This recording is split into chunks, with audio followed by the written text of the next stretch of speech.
नमस्कार दोस्तों, आइए सुनते हैं मुंशी प्रेमचंद की कहानी घमंड का पुतला। शाम हो गई थी। मैं सरयू नदी के किनारे अपने कैंप में बैठा हुआ नदी के मजे ले रहा था कि मेरे फुटबॉल ने दबे पांव पास आकर मुझे सलाम किया कि जैसे वह मुझसे कुछ कहना चाहता है। फुटबॉल के नाम से जिस प्राणी का जिक्र किया गया वह मेरा अर्दली था। उसे सिर्फ एक नजर देखने से यकीन हो जाता था कि यह नाम उसके लिए पूरी तरह उचित है। वह सिर से पैर तक आदमी की शक्ल में एक गेंद था। लंबाई चौड़ाई बराबर। उसका भारी भरकम पेट, जिसने उस दायरे के बनाने में खास हिस्सा लिया था, एक लंबे कमरबंद में लिपटा रहता था। शायद इसलिए कि वह इंतहा से आगे न बढ़ जाए। जिस वक्त वह तेजी से चलता था, बल्कि यूं कहिए झुड़कता था, तो साफ मालूम होता था कि कोई फुटबॉल ठोकर खाकर लुढ़कता चला आता है। मैंने उसकी तरफ देखकर पूछ, क्या कहते हो? इस पर फुटबॉल ने ऐसी रोनी सूरत बनाई कि जैसे कहीं से पिटकर आया है, और बोला, हुजूर, अभी तक यहाँ रसद का कोई इंतजाम नहीं हुआ। जमींदार साहब कहते हैं कि मैं किसी का नौकर नहीं हूँ। मैंने इस निगाह से देखा कि जैसे मैं और ज्यादा नहीं सुनना चाहता। यह असंभव था कि मजिस्ट्रेट की शान में जमींदार से ऐसी गुस्ताखी होती। यह मेरे हाकिमाना गुस्से को भड़काने की एक बदतमीज कोशिश थी। मैंने पूछा, जमींदार कौन है? फुटबॉल की बौछें खिल गईं। बोला, क्या कहूँ? कुंवर सज्जन सिंह। हुजूर, बड़ा ढीठ आदमी है। रात आई है और अभी तक हुजूर के सलाम को भी नहीं आया। घोड़ों के सामने न घास है न दाना। लश्कर के सब आदमी भूखे बैठे हुए हैं। मुझे जमींदारों से रात दिन साबका रहता था, मगर यह शिकायत कभी सुनने में नहीं आई थी। इसके विपरीत वह मेरी खातिर तवाज़ो में ऐसी जौं-फिशानी से काम लेते थे जो उनके स्वाभिमान के लिए ठीक न थी। उसमें दिल खोलकर आतिथ्य सत्कार करने का भाव तनिक भी न होता था। न उसमें शिष्टाचार था, न वैभव का प्रदर्शन जो ऐब है। इसके बजाय वहों बेजा रसूख की फिक्र और स्वार्थ की हवस साफ दिखाई देती भी।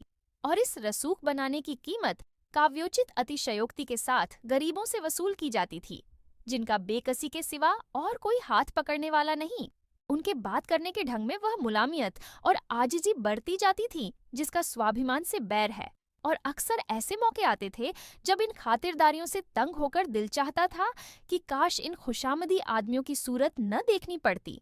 मगर आज फुटबॉल की जबान से यह कैफियत सुनकर मेरी जो हालत हुई, उसने साबित कर दिया कि रोज रोज की खातिरदारियों और मीठी मीठी बातों ने मुझ पर असर किए बिना नहीं छोड़ा था। मैं यह हुक्म देने वाला ही था कि कुंवर सज्जन सिंह को हाजिर करो कि एकाएक मुझे ख्याल आया कि इन मुफ्तखोर चपरासियों के कहने पर एक प्रतिष्ठित आदमी को अपमानित करना न्याय नहीं है। मैंने अर्दली से कहा, बनियों के पास जाऊं, नकद दाम देकर चीजें लाऊं, और याद रखो कि मेरे पास कोई शिकायत ना आए। अर्दली दिल में मुझे कोसता हुआ चला गया, मगर मेरे आश्चर्य की कोई सीमा न रही जब वहां एक हफ्ते तक रहने पर भी कुंवर साहब से मेरी भेंट न हुई।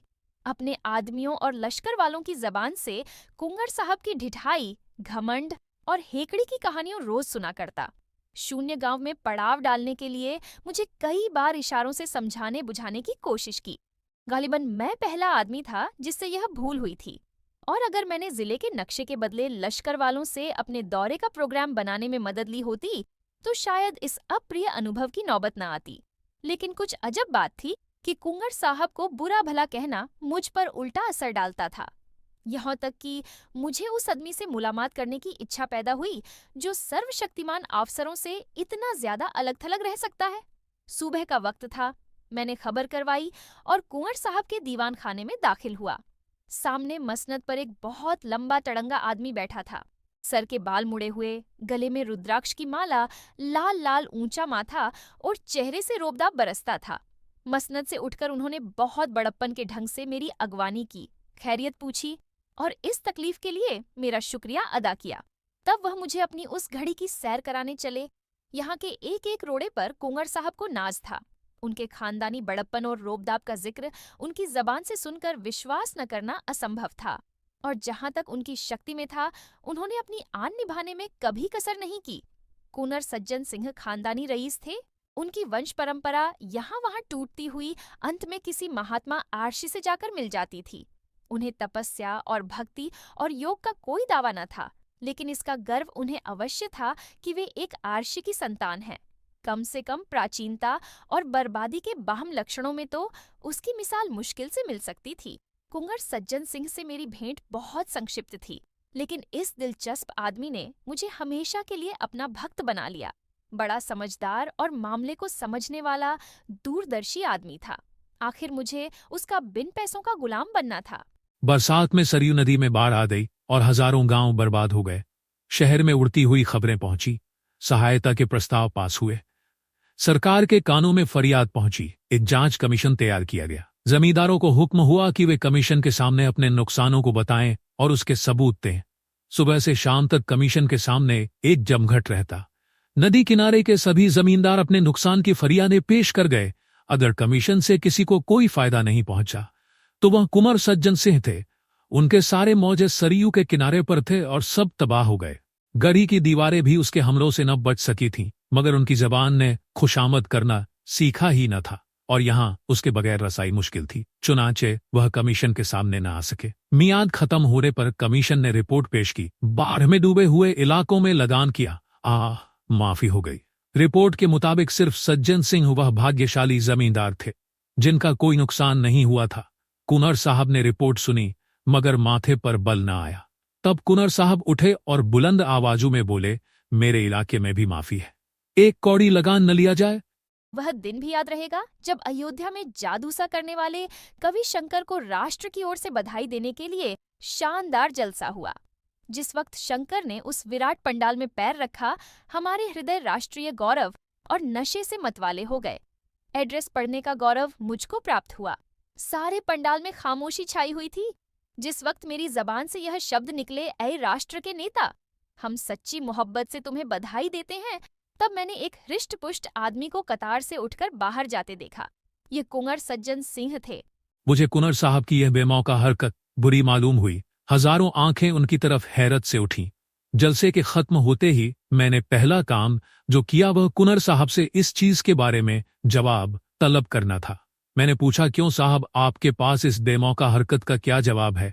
सज्जन सिंह ने गंभीरता से जवाब दिया, आप सुनना चाहें तो जवाब दूं? शौक से फरमाइए। अच्छा तो सुनिए, मैं शंकर की कविता का प्रेमी हूं, शंकर की इज्जत करता हूं, पर उनके चरणों में सिर झुकाने के लिए तैयार नहीं हूं। मैं आश्चर्य से उसका मुंह ताकता रह गया।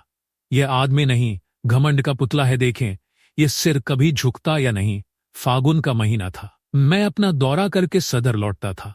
रास्ते में कुंवर सज्जन सिंह से मिलने का चाव मुझे उनके घर तक ले गया, जहां अब मैं बड़ी बेतकल्लुफी से जाता आता था।